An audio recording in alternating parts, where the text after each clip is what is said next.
নমস্কার বন্ধুরা, পিকুর রান্নাঘরে সবাইকে স্বাগত।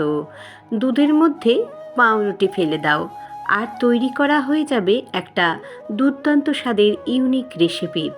না টিফিন রেসিপি, না কোনো কিন্তু মিষ্টি রেসিপি। তবে কি বন্ধুরা এই রেসিপিটা? তাহলে চলো বন্ধুরা, আমি এই রেসিপিটি কিভাবে করি তোমাদের কাছে করে দেখানো যাক। প্রথমে আমি একটা কড়ার মধ্যে একটা বড় কাপের 1 কাপ দুধ নিয়ে নিয়েছি। এই যে আমি কাপটাও কিন্তু দেখিয়ে দিচ্ছি, বেশ বড় কাপে দেখো। আর এর মধ্যে 4টে আটার পাউরুটি নিয়ে নিয়েছি। তোমরা যদি আটার পাউরুটির জায়গায় ময়দার পাউরুটি নাও, সেক্ষেত্রে তাই দিয়েও কিন্তু এই রেসিপিটা তৈরি করতে পারো। এবার আমি দুধের মধ্যে ফেলে দিলাম, দিয়ে বেশ ভালো করে দুধের সঙ্গে পাউরুটিটা কিন্তু টুকরো করে কেটে নিয়ে খুন্তির সাহায্যে মিশিয়ে নেব।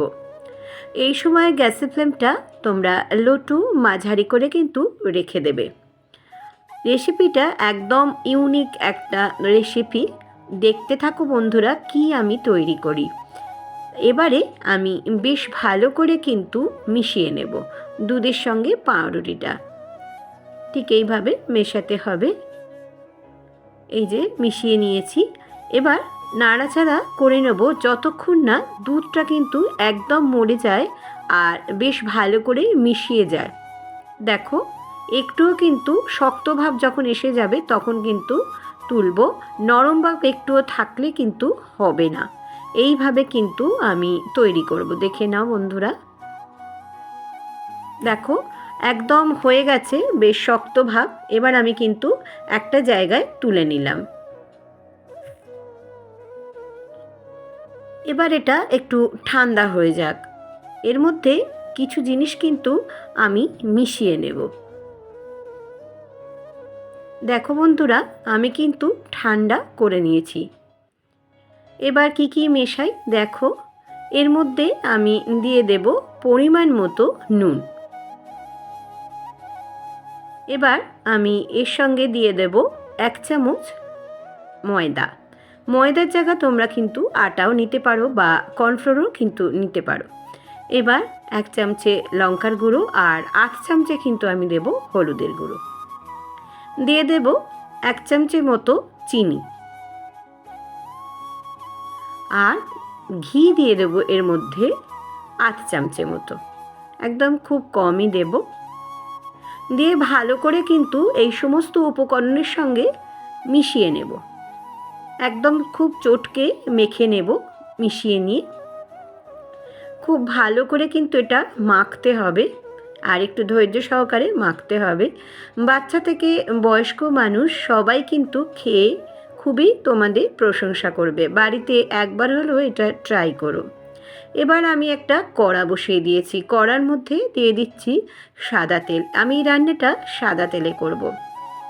এখানে আমি 5 টেবিল স্পুন দিয়ে দিয়েছি সাদা তেল। হাতে একটু ঘি মাখিয়ে নিয়েছি। গোল গোল বলের মতো আমি আকার দিয়ে সমস্ত এই যে এরকমভাবে বলগুলো তৈরি করেছি দেখো, দিয়ে আমি কিন্তু ভেজে নেব। এইভাবে কিন্তু আমি করব, গোল গোল আকার করে।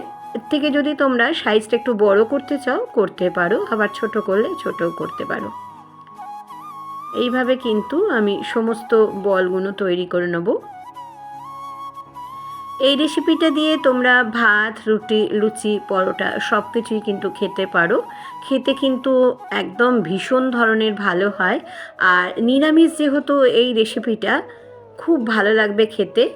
আর গ্যাসের ফ্লেমটা এই সময় আস্তে করে রেখে দেবে। এই যে লাল লাল করে কিন্তু এপিট ওপিট করে আমি কিন্তু ভেজে নিচ্ছি। যতক্ষণ ভাজা হচ্ছে ততক্ষণ আমি একটা মশলা তৈরি করে নিচ্ছি। মিক্সির মধ্যে নিয়ে নিলাম এখানে 2 ইঞ্চি মতো আদা, একটা বড় সাইজের টমেটো দিয়ে দিলাম। এখানে 10 থেকে 12টা নিয়ে নিয়েছি কাজু। কাজু দিয়ে দিলাম। 4 মগজ দিয়ে দিলাম।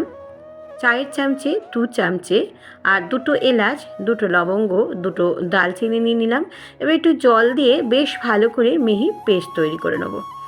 এবার দেখো ভাজা হয়ে গেছে বড়াগুলো। এবার আমি সমস্ত বড়াগুলিকে তুলে নিলাম। একদম ইউনিক ধরনের একটা রেসিপি, বাড়িতে কিন্তু অবশ্যই ট্রাই করো। অনেক সময় নিরামিষ দিনে তো আমরা ভেবে পাই না যে কি খাবো, তখন এরম একটা রেসিপি করলে বাচ্চা থেকে বয়স্ক মানুষ সবাই খুব ভালো খাবে। এবার গোটা জিরে দিয়ে দিলাম 1 চামচ, একটা শুকনো লঙ্কা আর একটা তেজপাতা তেলের মধ্যে, যে তেলটা বেঁচেছিল সেই তেলের মধ্যে দিয়ে দিলাম। ফোড়নে যখন সুন্দর গন্ধ উঠে আসলো তখন আমি দিয়ে দিলাম বাটা মশলাটা, দিয়ে একটু বাটি ধোয়া জলও দিয়ে দিলাম, দিয়ে একটু নাড়াচাড়া করে নিচ্ছি। একদম নতুন ধরনের একটা রেসিপি, বাড়িতে অবশ্যই কিন্তু তোমরা ট্রাই করো। ভালো করে কিন্তু এবার মিশিয়ে নেব, আর খুব তাড়াতাড়ি কিন্তু তৈরি হয়ে যায়। এবার দিয়ে দেব 1 চামচ মতো হলুদ গুঁড়ো, লঙ্কার গুঁড়ো দিয়ে দিলাম 1 চামচে, জিরে গুঁড়ো দিয়ে দিয়েছি 1 চামচে, আর নুন আমি এখানে 1 চামচে দিয়ে দিয়েছি, সেটা আমার দেখানো হয়নি। আর চিনি দিয়ে দিলাম 1 চামচে, দিয়ে বেশ ভালো করে কিন্তু মিশিয়ে নিচ্ছি মশলার সঙ্গে। আর আদা আর টমেটোর কাঁচা গন্ধটা যাওয়া অবধি আমি একটু নাড়াচাড়া করে নেব। এই সময় গ্যাসের ফ্লেমটা আমি একটু লো করেই রেখে দিয়েছিলাম। দিয়ে এবার সমস্ত বলগুলোকে দিয়ে দিলাম। দেখো একটাও কিন্তু ভাঙিনি। আর এরমভাবে তৈরি করবে, খেতে কিন্তু বন্ধুরা অসম্ভব ভালো হয়। এই রেসিপিটি যদি ভালো লেগে থাকে তাহলে সাবস্ক্রাইব, লাইক, শেয়ার করো। নিচে থাকা বেল বাটনটা প্রেস করে দিও, যাতে নতুন নতুন রেসিপি বা ব্লগ তোমাদের কাছে প্রথমেই পৌঁছে যায়। এবার আমি মিশিয়ে নিচ্ছি বেশ ভালো করে গ্রেভির সঙ্গে বলগুলোকে।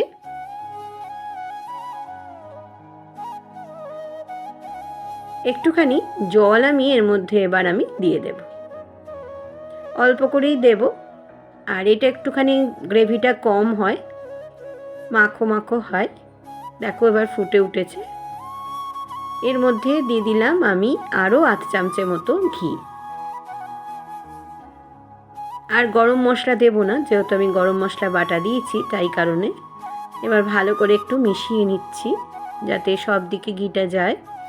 আর দিয়ে দেবো ওপর থেকে একটু ধনেপাতা। ধনেপাতা না দিতে চাইলে তোমরা নাও দিতে পারো, কিন্তু দেবে। খেতে কিন্তু ভীষণই ভালো হয়েছিল। মানে এতটাই ভালো হয়েছিল, এতটাই লোভনীয় হয়েছিল, সবাই কিন্তু বাড়ির লোকেরা প্রশংসা করবে। আর ধরতেই পারবে না এটা তোমরা কি দিয়ে রান্না করেছো। দেখো বন্ধুরা, লুকসটা দেখো। এই রেসিপিটি অবশ্যই বাড়িতে তোমরা তৈরি করো। ভালো লাগলে একটা প্লিজ তোমরা লাইক করো। আর আমার ফেসবুক, ইনস্টাগ্রামে পিকুর রান্নাঘর আছে, চাইলে সেখানেও কিন্তু তোমরা সদস্য হয়ে যেতে পারো। নতুন বন্ধুদের স্বাগত আমার চ্যানেলে আসার জন্য। পুরনো বন্ধুদের অনেক অনেক ধন্যবাদ আর অনেক ভালোবাসা এতদিন ধরে তারা আমার সাথে থাকার জন্য। সবাই খুব খুব ভালো থেকো, সুস্থ থেকো। আবারও আমি আসবো নতুন কোনো রেসিপি বা ব্লগের সঙ্গে। এতক্ষণ আমার সঙ্গে থাকার জন্য ধন্যবাদ।